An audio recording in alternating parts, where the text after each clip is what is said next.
विशेष कारणवश उनका स्वाभाविक है आना नहीं हो पाया है, उसके लिए उनको भी, लेकिन उन्होंने सहमति दिया कि हम ये सम्मान बाद में अर्पित जो आप करने आएंगे तो दिनकर परिवार जाके अर्पित करेंगे। तो ये देश के लिए सबसे बड़ी बात है कि आज भारत के यशस्वी प्रधानमंत्री श्री नरेंद्र भाई मोदी जी को राष्ट्रकवि दिनकर का भारत दिनकर रत्न सम्मान उन्हें दिनकर परिवार ने अर्पित किया है। साथ ही साथ ऐसे बड़े कहा जाए विविध क्षेत्रों में काम करने वाले, जिसमें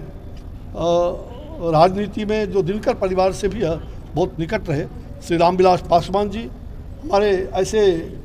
पद्म भूषण श्री किशोर कुणाल जी, सरदेव किशोर कुणाल जी, जो दिनकर के प्रति बहुत सम्मान रखते थे, और तीसरे डॉक्टर सीपी ठाकुर जी, उनको भी जो चिकित्सा के क्षेत्र में और दिनकर के जी के प्रति जो उनका सम्मान था, साथ साथ एक ऐसे जिन्होंने समाज सेवा के साथ साथ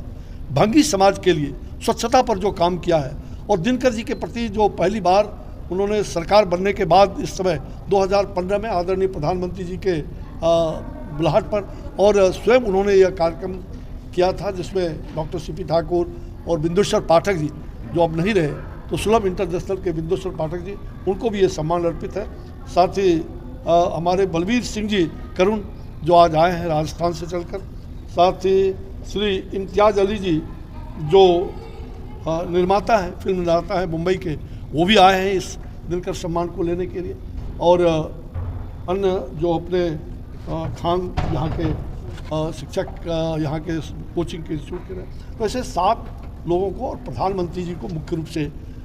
वो सम्मान अर्पित किया है दिनकर परिवार ने। आज आपने देखा कि मुख्य रूप से ऐसे जो परिवार के तरफ से जो आज के कार्यक्रम में जहाँ ये श्रद्धांजलि दी जा रही है, वहीं बहुत सारे कार्यक्रम, बहुत सारे हिंदी साहित्य के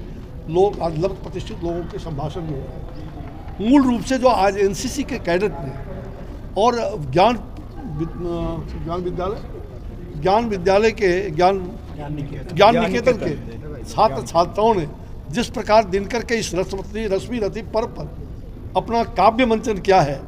वो सचमुच में आने वाली युवाओं के लिए एक प्रेरणा का कुंज बनेगा। राष्ट्र के प्रति समर्पण का भाव और रश्मि रथी के पर्व का जो ये समापन हो रहा है, जो पिछले 1 साल से चल रहा था, 51वीं पुण्यतिथि पर आज उनका समर्पण, ये सारे कार्यक्रम उनके पुत्र और बहुत ही बड़े कवि के रूप में भी रहे केदार बाबू का आज 1 साल मतलब से ज़्यादा समय उनका हुआ है। उनकी पुण्यात्मा को ये कार्यक्रम उनके प्रति भी समर्पित है, और विशेष करके यह रश्मि रथी उन युवा पीढ़ियों को, उन नई पीढ़ी को विशेष रूप से उनके लिए आज ये रश्मि रथी का पर्व उन्हें स्मरण कर रहा है। मुझे लग रहा है कि आज के इस कार्यक्रम में जो सब भी आप सब लोग आए हैं, सारा कह रहा है, और जो मुख्य रूप से जो रश्मि रथी के इस पर्व में सचल हिमालय दिनकर, ये काव्य जो है बलवीर सिंह करुण जी का उन्होंने आज मंचन किया है, उनका वो लोकार्पण हुआ है। और थोड़ा थोड़ा पुण्य थोड़ा थोड़ा पाप, ये राष्ट्रकवि दिनकर जी के सुपुत्र जो अब नहीं रहे, सरदेव केदार बाबू, उनके द्वारा लिखित इसका भी लोकार्पण हुआ। और साथ ही कलम आज उनकी जय बोल, कलम आज उनकी जय बोल, ये एक स्मारका के रूप में आज प्रकाशित हुआ है और उसका भी लोकार्पण हुआ। तो ये 3 पुस्तकों का लोकार्पण, मुझे लग रहा है कि आज यह साहित्यिक कार्यक्रम है। हम इतना कहना चाहेंगे कि जिस प्रकार से साहित्य समाज का दर्पण होता है, और रश्मि रथी के माध्यम से जो परशुराम ने, एक पंक्ति में उनकी सुनाना चाहता हूँ, भगवान परशुराम का, जिसको दिनकर जी ने परशुराम की प्रतीक्षा पर भी एक उन्होंने पुस्तक लिखा है, वो काव्य लिखा है परशुराम की प्रतीक्षा। मुझे लगता है परशुराम जी का वह परशुराम का शिष्य कर्ण, परशुराम का शिष्य कर्ण पर जीवन दान न मांगेगा, बड़ी शांति के साथ चरण को पकड़ प्रण किया त्यागेगा। प्रस्तुत हूँ दे साप किंतु अंत सुख तो यह पाने दे, इन्हीं पादों के इन्हीं पद्मों के ऊपर मुझको प्राण गंवाने दो। ये जिस प्रकार से परशुराम ने रश्मि रथी के इस संवाद में कर्ण को और उन्होंने कहा कि कर्ण, और एक जो सबसे बड़ी बात इस रश्मि रथी के माध्यम से कर्ण के उस को भी प्रस्तुत किया गया है।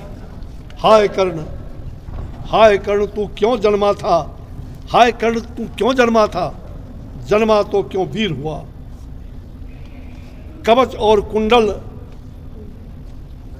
और कुंडल भूपित भी तेरा अधम शरीर हुआ। धस जाए वह देश अतम के गुण की जहाँ बड़ी पहचान नहीं पहचान, जाति गोत्र के बल से ही आदर पाते हैं जहाँ सुजान। ये सबसे बड़ी बात आज का जो सामाजिक समरसता के बारे में राष्ट्रकवि दिनकर जी ने जिस प्रकार से रश्मि रथी के माध्यम से एक ऐसे वीर, एक ऐसे कहा जाए योद्धा कर्ण को प्रस्तुत किया है,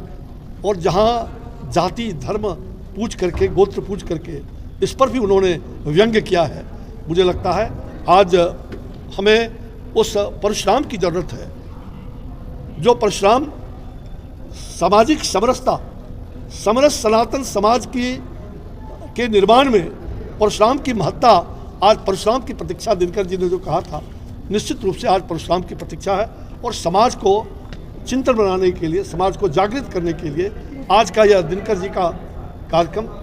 श्रद्धांजलि का हम लोग श्रद्धांजलि अर्पित करते हुए राष्ट्रकवि दिनकर अमर रहेंगे। राष्ट्रकवि दिनकर के अमरत्व को, जिस बिहार में वो पैदा हुए, हम लोगों ने 2 आग्रह किया है, और मैं अपने पहले भी कहा था कि राष्ट्रकवि दिनकर जी के नाम से यह जो सिमरिया पुल है, उस पुल का जब भी उद्घाटन हो तो राष्ट्रकवि दिनकर वहीं के रहने वाले,